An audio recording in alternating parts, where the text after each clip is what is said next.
2019 నుంచి 2024 వైసీపీ పాలనలో జరిగిన పొరపాట్లపై మాజీ సీఎం జగన్ చేసిన కామెంట్స్ ఇప్పుడు హాట్ టాపిక్ అయ్యాయి. వైసీపీ శ్రేణులు కూడా ఈ అంశంపై ఆశ్చర్యం వ్యక్తం చేస్తున్నాయి. ఇంతకీ జగన్ తన ఓటమికి కారణాలపై ఇప్పుడు ఆత్మవిమర్శ చేసుకుంటున్నారా అంటే అవుననే అంటున్నారు విశ్లేషకులు. ప్రత్యేకించి చేసిన మంచిని చెప్పుకోవడంలో ఫెయిల్ అయ్యామనే భావన జగన్లో ఉందనేది ఆ పార్టీ వర్గాలు అంటున్నాయి. మరోవైపు కూటమి నేతలు మాత్రం అనంతపురం సభ సాక్షిగా జగన్పై విమర్శలు ఎక్కుపెట్టారు. వైసీపీ పాలనలో పబ్లిసిటీ సరిగ్గా చేసుకోలేకపోయామని జగన్ చేసిన కమెంట్స్ ఆయన ఆత్మవిమర్శ చేసుకుంటున్నారన్న దానికి నిదర్శనంగా భావిస్తున్నారు.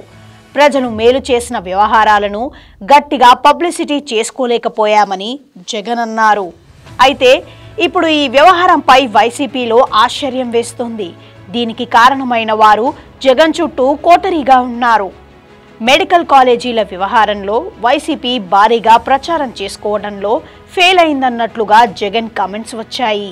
14 ఏళ్లుగా సీఎంగా చేసి ఇప్పుడు కూడా సీఎంగా ఉన్న చంద్రబాబు ఒక్క మెడికల్ కాలేజ్ కూడా తీసుకురాలేదని జగన్ చేసిన ఆరోపణల సందర్భంగా ఆత్మశుద్ధి కాకుండా ఆత్మ విమర్శ చేసుకోవడంపై అందరూ సర్ప్రైజ్ అయ్యారు. వైసీపీ ప్రభుత్వం వచ్చాక ప్రతి జిల్లాకు ఒక మెడికల్ కాలేజీ ఏర్పాటుగా అడుగులు వేశామని జగన్ అన్నాడు. భవిష్యత్తులో ఈ 17 మెడికల్ కాలేజీల విలువ లక్షల కోట్ల విలువ చేస్తుందని అన్నారు. 1923 నుంచి 2019 వరకు అంటే వైఎస్ఆర్సీపీ ప్రభుత్వం వచ్చేదాకా మన రాష్ట్రంలో ఎన్ని గవర్నమెంట్ మెడికల్ కాలేజీలు ఉన్నాయో తెలుసా? 11. దీనికి పద్మావతి అటానమస్ కాలేజీని కూడా కలుపుకుంటే 12 అన్ని కలిపి ఆ కాలేజీతో కూడా కలుపుకుంటే 2019కి చంద్రబాబు నాయుడు గారు 3 సార్లు ముఖ్యమంత్రి. అంటే మా ప్రభుత్వం రాక మునుపు 2019 నాటికే చంద్రబాబు నాయుడు అప్పటికే 3 సార్లు ముఖ్యమంత్రి. 14 ఏళ్ళు ముఖ్యమంత్రిగా పరిపాలన చేశాడు. అప్పటికే కనీసం ఒక్క గవర్నమెంట్ మెడికల్ కాలేజ్ అయినా తీసుకొచ్చాడా? ఒక్క గవర్నమెంట్ మెడికల్ కాలేజ్ అయినా కట్టాడా? ఆలోచన చేయమని అడుగుతా ఉన్నా. కనీసం ఆలోచన అయినా చేశాడని అడుగుతా ఉన్నా. అదే మా ప్రభుత్వం. 2019లో మా ప్రభుత్వం వచ్చింది. కేవలం 5 సంవత్సరాల అతి కొద్ది కాలం, కేవలం 5 సంవత్సరాల అతి కొద్ది కాలంలోనే మా ప్రభుత్వ హయాంలో ప్రతి జిల్లాకు ఓ గవర్నమెంట్ కాలేజీని తీసుకురావాలని. ప్రస్తుతం ఈ కాలేజీల్లో భూముల విలువ పెరిగింది, బిల్డింగ్ల విలువ పెరిగింది.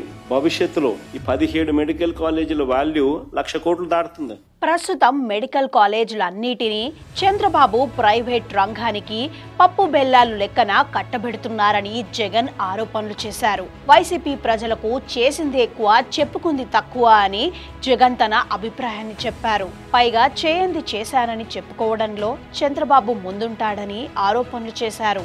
అబద్ధాలు చెప్పుకోవడంలో చంద్రబాబు దిట్ట అని జగన్ ఫైర్ అయ్యారు. దీనిపై అనంతపురం కూటమి విజయోత్సవ సభలో చంద్రబాబు కూడా ఫైర్ అయ్యారు. అసలు జగన్ కు మెడికల్ కాలేజీల గురించి ఏం తెలుసని ఎద్దేవా చేశాడు. కేవలం ఒకే ఒక్క మెడికల్ కాలేజీ మాత్రమే మేం వచ్చాక ఏర్పాటు అయిందని చంద్రబాబు తెలిపారు. పబ్లిక్ ప్రైవేట్ పార్ట్నర్షిప్ ద్వారా మెడికల్ కాలేజీలు ఏర్పాటు చేయనున్నట్లు, తద్వారా ప్రజలకు మేలు చేస్తున్నామని అనంతపురం వేదికగా బాబు ప్రకటించారు. నిన్న మొన్న చూశారు, ఒక నాయకుడు ఉన్నాడు ఈ రాష్ట్రంలో, మెడికల్ కాలేజ్ అంటే తెలియని నాయకుడు. ఆయన మాట్లాడుతున్నాడు, నేనేదో పొడి చేశాను, మీరు దానికేదో ఇది చేశారని. నేను ఒకటే చెప్తున్నాను, ఈ రోజు భూమి ఇస్తే మెడికల్ కాలేజ్ అయిపోదు. ఈ రాష్ట్రంలో విద్యా సంస్థలకి ప్రాధాన్యత ఇచ్చిన ప్రభుత్వం ఎన్డీఏ ప్రభుత్వం, కేంద్ర ప్రభుత్వం, ఇటు రాష్ట్ర ప్రభుత్వం.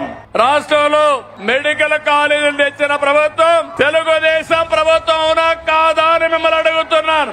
ఈ రోజు దగ్గర 17 కాలేజీలుంటే ఒక కాలేజీ మాత్రం మొన్నే పాడేరు ఆపరేషన్ చేశాం. 16 కాలేజీలు చేయలేకపోయాం. ఫౌండేషన్ వేయడం, రిబ్బన్ కట్ చేయడం, నేనేదో చేశామని చెప్పుకోవడం కాలేజీని నడిపే విధానం కాదు.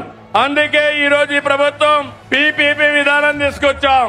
ఆస్తి మనది, వేరే వాళ్ళు దాన్ని రన్ చేస్తారు, జవాబుదారితనంగా ఉంటారు. దీనివల్ల 26, 27కు 4 కాలేజీలు వస్తాయి, 27, 28కి 7 కాలేజీలు వస్తాయి. దీనివల్ల 50% సీట్లు కన్వీనర్ కోటా కింద వస్తుంది.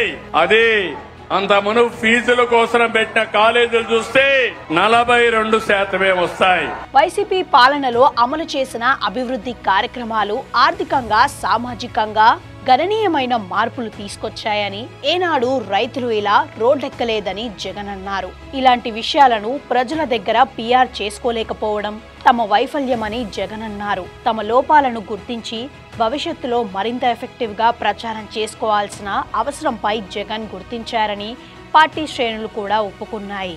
అయితే ఇప్పుడు యూరియాపై ప్రభుత్వ యాంత్రాంగం ఫెయిల్ కావటానికి టీడీపీ నాయకులు చేస్తున్న బ్లాక్ మార్కెటింగ్ కారణమని, చంద్రబాబు, మంత్రి అచ్చెన్నాయుడు ఏదైనా బావిలో దూకాలని జగన్ వివాదాస్పద వ్యాఖ్యలు చేశారు. చంద్రబాబు నాయుడు స్వయంగా మాట్లాడుతూ ఉన్న మాటలు అధికంగా పాత బ్యాలెన్స్ కాక 3 లక్షల టన్నుల పాత బ్యాలెన్స్ కాక 6,65,000 టన్నుల యూరియాను సప్లై చేశామని, గత సంవత్సరంతో పోలిస్తే ఇది 97,000 టన్నులు అధికంగా ఇచ్చామని ఏకంగా ముఖ్యమంత్రి చెప్తా ఉన్న మాటలు ఇవి.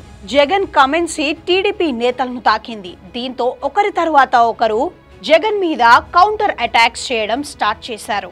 అచ్చెన్నాయుడు, మంత్రి ఫరూక్ వరుసగా నేతలు మీడియా ముందుకు వచ్చి జగన్ మీద విమర్శన అస్త్రాలు ఎక్కుపెట్టారు. మంత్రి పార్థసారథి అయితే ఏకంగా జగన్ ఇక అధికారంలో రావడం కల్లా అనేశారు. యూరియా సమస్యను నువ్వు తీసుకొచ్చావు.